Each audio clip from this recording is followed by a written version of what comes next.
All right, we have Dr. Kim Anyufrak here with Surepoint ER. We are discussing diabetes. It's actually Diabetes Awareness Month. Diabetes happens to be pretty prevalent here in South Texas. I don't know about everywhere else, but that's what we're here to find out. Thank you so much, Doctor, for joining us today. Thank you for having me today. So is it more prevalent in South Texas than it is anywhere else in the country? So Texas actually it's higher than the national average, and that's not good. The national average is about 10–11%. We're up 13%. Wow. So that's not good here in South Texas. Now, my question is, I have noticed, maybe because I am Hispanic, that a lot of Hispanic families have it in their genes. It's my grandma was diabetic, her grandma was diabetic, it runs in the family, it's going to happen anyway, I'm still going to eat Whataburger and drink Cokes, right?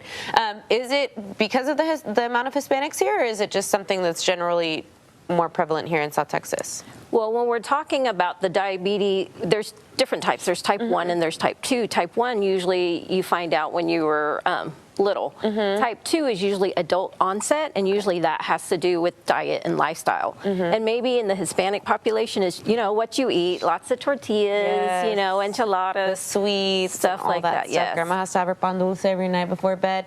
So speaking of diet and exercise, how correlated is that to people who realize they have diabetes later in life?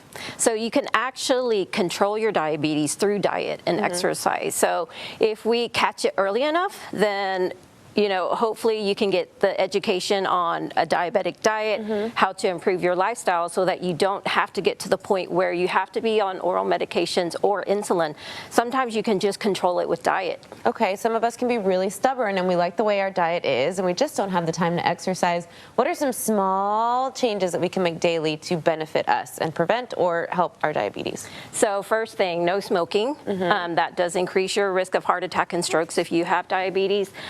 Cut down on your soda intake. If you drink sodas, people don't realize how much sugar is in a can of soda. So if you just cut out your sodas, cut out your sweet teas, drink more water, try to replace that fried chicken with grilled chicken, more colorful foods on your plate.